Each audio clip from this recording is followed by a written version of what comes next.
से आप सबको स्वागत करता हूँ। दोस्तों, जितने भी राजनीतिक दल हैं सभी लोग मध्यम वर्ग की बात तो करते हैं, लेकिन मध्यम वर्ग के लिए कोई भी कुछ करना नहीं चाहता है। सिर्फ और सिर्फ मध्यम वर्ग बातों में आता है। आज मध्यम वर्ग की बात करने के लिए आज हमारे साथ मौजूद हैं राजस्थान की आम आदमी पार्टी के प्रदेश सचिव माननीय देवेंद्र शास्त्री जी। आज हम उनसे चर्चा करेंगे कि मध्यम वर्ग के लिए आम आदमी पार्टी का क्या रुख है और वह मध्यम वर्ग के लिए क्या क्या कर रही है, क्योंकि उनकी वर्तमान में दिल्ली में सरकार है और अभी जैसे हमने देखा कि गुजरात में भी उनके अच्छे नतीजे आए हैं, उन्होंने कहीं ना कहीं वहां पर ओपनिंग करी है। तो मैं इस मध्यम वर्ग के लिए आम आदमी पार्टी क्या क्या कर रही है, उनकी क्या सोच है, इसके लिए आज हम देवेंद्र शास्त्री जी से बात करेंगे। सर, आपका बहुत बहुत स्वागत जी। सर। सबसे पहले बताएं कि मध्यम वर्ग के लिए आम आदमी पार्टी की क्या सोच है। सर देखिए, हमारे देश में जहाँ पर कि मैक्सिमम नंबर जो है गरीब और मध्यम वर्ग का है और उनकी समस्याएं ही असल में देश की समस्याएं हैं। जो एक लिमिटेड वर्ग है, जो धनाढ्य है, उनकी तो कोई समस्या ही नहीं है। वो खुद समस्या हमारे देश के लिए बने हुए हैं, क्योंकि हमारी राजनीतिक जो पूरा प्रणाली है और जो सिस्टम है वो भ्रष्ट है और वो गरीबों और मध्यम वर्ग को पीस रहा है। वो उसमें उनको कोई राहत नहीं है, क्योंकि हमारी नीति जो है वो गलत है। आम आदमी पार्टी ने इन्हीं चीजों को फोकस किया है कि वो गरीब तबके और मध्यम वर्ग की समस्याओं के समाधान के लिए प्रयास करेगी। और दिल्ली में हमारी सरकार जो काम कर रही है, आप देखिए कि वहाँ के मध्यम और गरीब तबका पूरी तरह से संतुष्ट हुआ है। और यही वजह है कि वहाँ पर कांग्रेस और भारतीय जनता पार्टी जैसी ट्रेडिशनल ढंग की पॉलिटिक्स करने वाली पार्टियां वो सीन से गायब हो गई हैं। वहां पर अब उनका कोई वजूद बाकी बचा आपको नजर नहीं आएगा।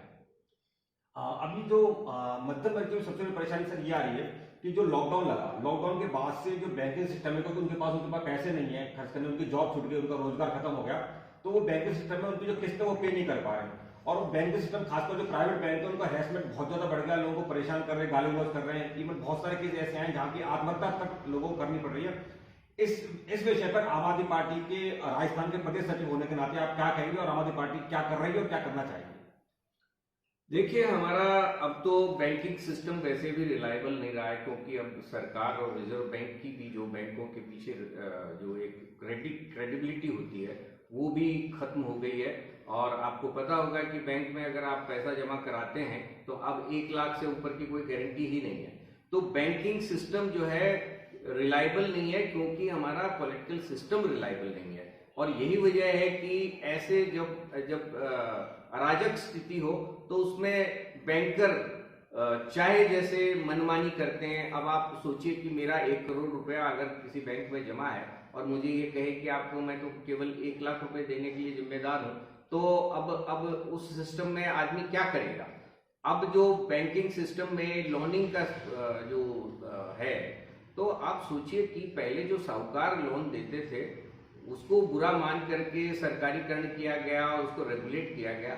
लेकिन असल बात यह है कि हिंदुस्तान में आज भी न तो बैंकिंग सिस्टम ठीक से रेगुलेटेड है, और वो तो जो साहूकारी सिस्टम था वो तो था ही नहीं।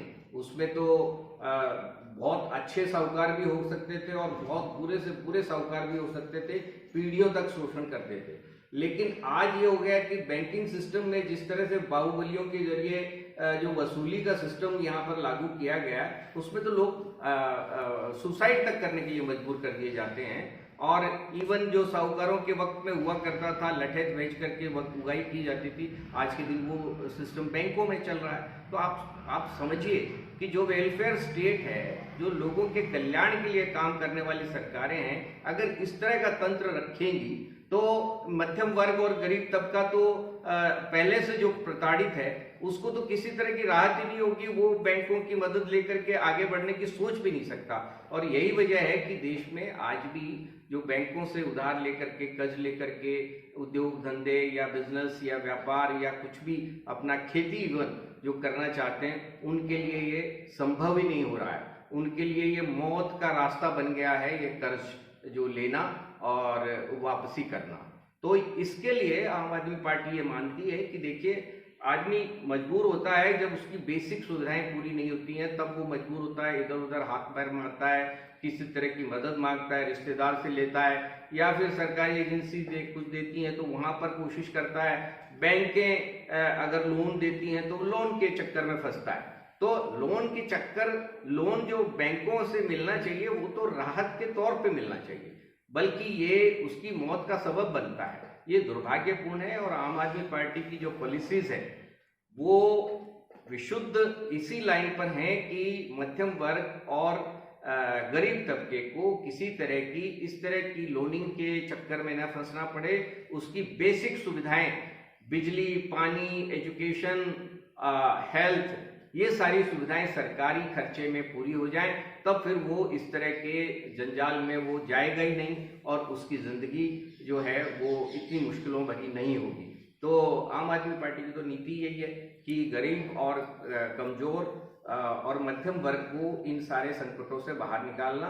और हम ये जो कर्ज का जो सिस्टम है इसका भी विरोध करते हैं। कर्ज जो आसान होना चाहिए, बहुत न्यूनतम इंटरेस्ट रेट पे लोगों को कर्ज मिलना चाहिए, जिससे कि वो अपनी रोजी रोटी कमा सकें, अपना बिजनेस बढ़ा सकें, अपना व्यापार कर सकें। और तभी ये वास्तव में होता भी है। अगर मैक्सिमम जो प्रॉफिट कमा सकता है वो 10% से ऊपर तो किसी बिजनेस में इतना आसान ही नहीं है, जब तक कि आप 2 नंबर का काम नहीं करेंगे। अगर 10% या उसके आसपास बैंक ही ले जाएगा तो उधार लेने वाला क्या करेगा? उसको तो मरना ही है। लॉकडाउन के बाद से जो सबसे बड़ा सेक्टर है एमएसएमई सेक्टर, उसको सबसे ज़्यादा जो है ना प्रभावित हुआ है वो कहीं ना कहीं जो है ना लॉकडाउन से। उस एमएसएमई सेक्टर के लिए सरकार ने 3 लाख करोड़ का पैकेज दिया और लेकिन वो लोगों तक पहुंच नहीं पाया। उस विषय पर आप क्या कहेंगे? देखिए, मध्यम और लघु उद्योग इंडस्ट्री ही असल में हिंदुस्तान की इंडस्ट्री की रीढ़ है। और जब ये लॉकडाउन हुआ तो उससे सबसे ज़्यादा नुकसान, चूँकि एक लिमिटेड पूंजी के तहत ये वर्क काम करता है, तो जब ऑल ऑफ सडन जब इनका धंधा चौपट हो गया और 4 घंटे की नोटिस पर काम बंद करना पड़ा, तो इनकी लेबर के पास भी रिसोर्सेज लिमिटेड होते हैं और इन कंपनियों के पास भी लिमिटेड रिसोर्सेज होते हैं। तो इस वजह से इनको बंद की नौबत आ गई और आज के दिन मैक्सिमम उद्योग, एमएसएमई उद्योग जो हैं वो बंद हो चुके हैं और उनके लिए नए सिरे से प्रोडक्शन शुरू करना असंभव हो गया है। और जो सरकार कहती है, मदद की बात करती है, तो सच ये है कि ये केवल कागजी अनाउंसमेंट है, क्योंकि असल बात यह है कि बैंकों के पास पैसा ही नहीं है देने के लिए। ज़्यादातर बैंक तो बैंकरप्ट होने की कगार पे हैं और बंद होने की कगार पर हैं। वहाँ पर वो लोगों के पैसे वापस नहीं कर सकते हैं जो उनके पास जमा है। उसके अंदर भी लिमिट आपको पता होगी कि जितने भी पैसे आपके बैंक में जमा हैं उसमें से महज सरकार जो है, पहले तो उन्होंने 1 लाख ही कर दिया था, अब थोड़ा सा जब डिमांड हुई तो 5 लाख किया है कि आपको बस 5 लाख तक दिया जाएगा। अगर कोई बैंक जो है दिवाला निकल जाता है या बंद हो जाती है तो आपको पैसा ही नहीं मिलेगा। तो बैंकों की हालत ये है, बैंक कर्ज देने की पोजीशन में नहीं है। तो जो ये घोषणाएं हैं ये नाम मात्र की हैं और इसका जो सबसे बड़ा नुकसान एमएसएमई वर्क की जो इंडस्ट्री है उसको हो रहा है। उसकी लेबर वापस आने की स्थिति में नहीं है, क्योंकि न तो उनके पास खाने के लिए रोटी है और ना ही अपना घर चलाने के लिए पैसा है। और जो जिन इंडस्ट्रीज़ में वो काम कर रहे थे वो इंडस्ट्रीज़ अब चालू नहीं हो रही है। दूसरी सबसे बड़ी एक समस्या ये आ गई है कि हमारे देश में इंफ्रास्ट्रक्चर जो है बहुत महंगा कर दिया गया है। आप फ्यूल को ले लीजिए, ट्रांसपोर्टेशन बहुत इंपॉर्टेंट इनपुट होता है इंडस्ट्री के अंदर। तो ट्रांसपोर्टेशन डीजल पेट्रोल का महंगा हो जाने से वो अब कॉम्पिटिटिव प्रोडक्शन के लिए कॉम्पिटिटिव नहीं रह गया है। दूसरा, बिजली भी बहुत महंगी है ज़्यादातर स्टेट्स में। एकमात्र आम आदमी पार्टी रूल्ड दिल्ली एक ऐसा स्टेट है या यूँ कह लीजिए कि सरकार है जहाँ पर बिजली रीजनेबल रेट पे अवेलेबल है, लेकिन बाकी सब जगह बिजली को लूट का रास्ता बना लिया है सरकारों ने और उसी से रेवेन्यू कमा रहे हैं। तो इस कैटेगरी के जो इंडस्ट्री और ट्रेड है उनके लिए तो आगे भी और भारी संकट आने वाला है। जैसे अभी आप बात करें तो आपने कहा हर चीज़ महंगी होती जा रही है, जो इनपुट्स हैं वो जो इंफ्रास्ट्रक्चर है वो काफ़ी टिपिकल होता जा रहा है। लेकिन वहाँ पे ये बात करूँगा कि लॉकडाउन के बाद जो स्थिति पैदा हुई तो अभी क्या हो रहा है, बैंकिंग सिस्टम में लोगों के घरों पे कब्जा कर रहे हैं बैंक वाले, जो है ना लोगों को परेशान कर रहे हैं, उनको हरेसमेंट कर रहे हैं, मेंटल प्रेशर दे रहे हैं, बहुत से लोग आत्महत्या भी इस दौरान कर रहे हैं। वो लोग ये कह रहे हैं कि भाई हम पैसा देना चाहते हैं, हम ईमानदार हैं, हम आपका बैंक का पैसा देंगे, क्योंकि वो पहले से देते आ रहे थे समय समय पर। लेकिन इस परिस्थिति में, क्योंकि देश के प्रधानमंत्री ने खुद ने ये घोषणा करी कि लॉकडाउन की घोषणा करी, उन्होंने खुद ने उनको घर से बाहर नहीं निकलने दिया।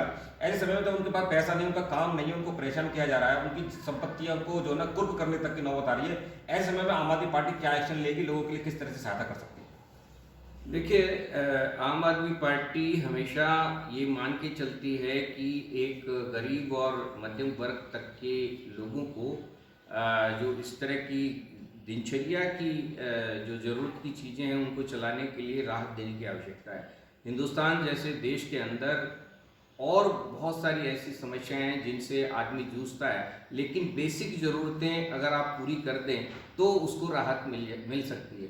आज के दिन हिंदुस्तान में लोग बेसिक ज़रूरतों, पानी, बिजली, एजुकेशन, बच्चों की पढ़ाई और हेल्थ, इनके लिए स्ट्रगल करना पड़ता है, इनके लिए मिन्नतें करनी पड़ती हैं, लोगों को ज़मीनें बेचनी पड़ती हैं, लोगों को यहाँ तक कि अपने बच्चों को गिरवी रखना पड़ता है। ये नौबत यहाँ पर है। तो हमारा जो ये वेलफेयर स्टेट है, हमारा देश में जो व्यवस्था है वो वेलफेयर स्टेट की है, लोगों के कल्याण के लिए काम करने की है। लेकिन अनफॉर्चुनेटली सरकारें जो भी आती हैं वादे तो जन कल्याण के करती हैं, लेकिन अल्टीमेटली कोई राहत लोगों को देती नहीं है, उल्टा उनके शोषण की व्यवस्थाएं करती हैं।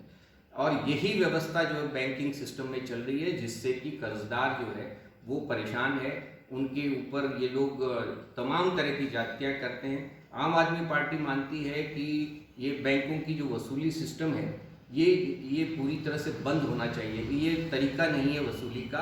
वसूली का तरीका ये होना चाहिए कि उससे व्यक्ति अपनी घर की व्यवस्था चला सके और साथ के साथ वो उनको रिपेमेंट भी कर सके। और उसके लिए ज़रूरी है कि उसको प्रॉफिट कमाने के लिए, एक रीजनेबल प्रॉफिट कमाने के लिए इंफ्रास्ट्रक्चर दे दें। सरकारें जब इंफ्रास्ट्रक्चर दे देंगी तो उसमें एक रीजनेबल प्रॉफिट आएगा तो वो पेमेंट भी करेगा। लेकिन दुर्भाग्य से इस लाइन पर केंद्र सरकार हो या तमाम राज्य सरकारें हों, एक दिल्ली सरकार को छोड़ करके कोई भी सरकार इस लाइन पे सोच ही नहीं रही है। आम आदमी पार्टी मानती है कि इससे मध्यम और गरीब तबके को राहत देने की आवश्यकता है। हम उनके लिए स्ट्रगल करेंगे। हम जो कर्जदार वर्ग जो जिस तरह से सुसाइड कर रहा है और जो इनके ऊपर जातियाँ की जाती हैं, हम उनके मुद्दे को उठाएंगे और हम उनके साथ खड़े हैं। आगे भी हम लोग अगर ज़रूरत हुई तो आंदोलन के रास्ते पर अगर जाने की आवश्यकता होगी तो हम उनका साथ देंगे। एक प्रश्न कि अभी जो एमएसएमई सेक्टर है, आप जब देख रहे हैं कि नीरव मोदी, विजय माल्या जैसे जो लोग जो ना अरबों खरबों रुपया लेके देश से फरार हो चुके हैं, सरकार उनके ऊपर क्या कार्रवाई कर रही है नहीं पता लग पा रहा है। परंतु छोटा लोग जिसके पास 2 लाख, 4 लाख, 5 लाख, 10 लाख का लोन है, उनको परेशान कर रही है। तो ऐसे में आप सरकार से क्या कहेंगे, आपकी क्या मांग है? देखिए, नीरव मोदी और माल्या जैसे लोग, तो आपको पता होगा कि सरकारी तंत्र से मिलकर के ये सब काम कर रहे हैं। आपको ध्यान होगा, माल्या जी गए थे तो वित्त मंत्री, देश के वित्त मंत्री से मुलाकात करने के बाद भागे थे। तो आप समझ सकते हैं कि ऊपर का खेल कहाँ चल रहा है। आम आदमी पार्टी जो है, ये जो असहाय छोड़ दिया गया वर्ग है, जिसको किसी तरह की राहत नहीं है, उनके समस्याओं के साथ है। और राजस्थान में भी और पूरे देश में ये जो कर्जदारों के मामले में जिस तरह की जातियाँ हो रही है, आम आदमी पार्टी उसके खिलाफ है और ज़रूरत पड़ने पर हम उनके साथ खड़े होंगे और उनके आंदोलन में सहयोग करेंगे। साथियों, ये थे हमारे साथ राजस्थान प्रदेश सचिव, आम आदमी पार्टी के प्रदेश सचिव देवेंद्र शास्त्री जी। इनका कहना है कि केंद्र सरकार और राज्य सरकारें मध्यम वर्ग की तरफ बिल्कुल भी ध्यान नहीं दे रही हैं। उनकी जो नीतियाँ ही गलत हैं, उनकी इंफ्रास्ट्रक्चर की जो नीतियाँ हैं वो बिल्कुल गलत हैं, वो कहीं ना कहीं आम जन के खिलाफ हैं। साथ ही उन्होंने ये वादा भी किया है कि जो भी गरीब या मध्यम वर्ग का व्यक्ति किसी बैंक के इन्वेस्टमेंट से या किसी भी तरीके से कोई पीड़ित है, अगर वो आम आदमी पार्टी के पास आता है तो आम आदमी पार्टी उसकी पूरी तरह सहायता करेगी। आरएमएस फाउंडेशन की तरफ से मैं देवेंद्र शास्त्री जी का बहुत बहुत शुक्रिया अदा करता हूँ, धन्यवाद देता हूँ और मैं उम्मीद करता हूँ उनका इस तरह का सहयोग मध्यम वर्ग के लिए हमेशा मिलता रहेगा। धन्यवाद।